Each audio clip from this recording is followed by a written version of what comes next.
La liberté s'arrache.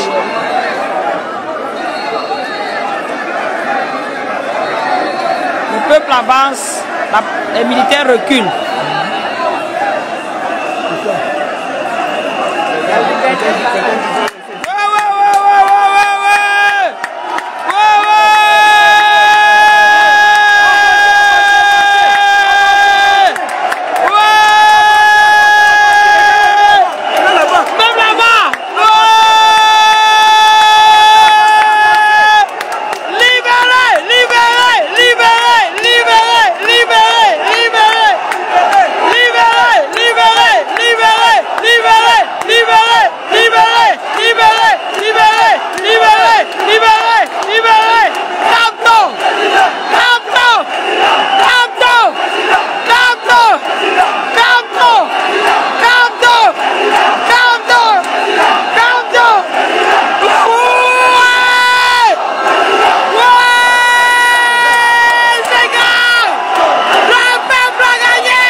féliciter le peuple camerounais qui a vraiment commencé à retirer la peur dans le ventre. C'est nécessaire. C'est un début et c'est à féliciter.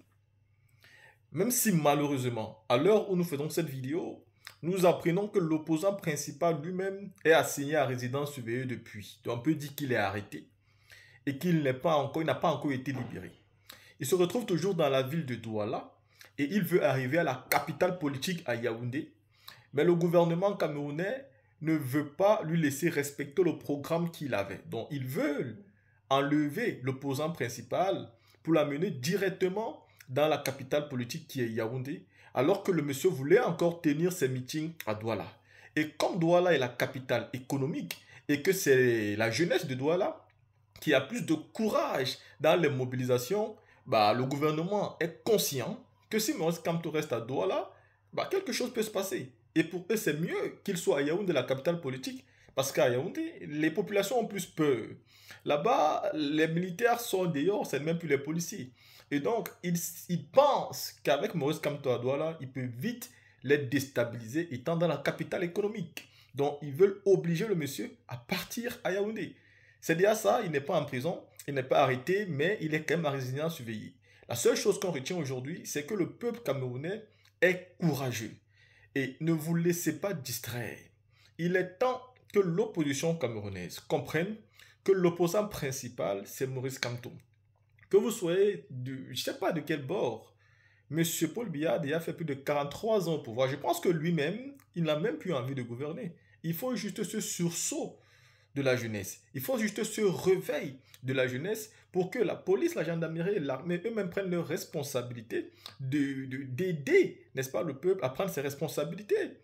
Le président Paul Biya a fait son temps et à l'âge où il a, c'est très difficile de croire qu'il peut encore gouverner quand on a dépassé les 90 ans. Donc moi je vous dis clairement, félicitations et bravo à ce peuple qui est sorti massivement. Félicitations et bravo à ce peuple qui a fait reculer la police. Vraiment, il fallait le voir pour le croire. Moi, depuis que je fais la politique, j'avais fini par comprendre que la population camerounaise, vraiment, n'a pas la détermination pour lutter. Et la politique camerounaise, je le dis franchement, elle ne m'intéressait absolument pas. Pour le simple fait que les opposants combattent les opposants là-bas tout le temps. Ça veut dire qu'aucune coalition n'est possible pour déstabiliser celui qui est là depuis 43 ans. Et pourtant, tout le monde estime qu'il aime le Cameroun. On aime le Cameroun, mais on n'est pas d'accord de se mettre ensemble pour retirer celui qui nous fait souffrir. Et c'est ça qui est le véritable problème. Et pourtant, la différence dans d'autres pays, c'est que oui, tous les opposants ne se mettront pas ensemble. Mais les opposants significatifs vont toujours s'accorder, au moins sur certains points. Au Cameroun, ce n'est pas ça et ça m'a toujours déçu. Mais aujourd'hui, l'opposant principal a démontré sa témérité, sa détermination, sa force de frappe avec le peuple. Et il nous a démontré que grâce à lui, le peuple est courageux. Et ça, j'apprécie. Bravo.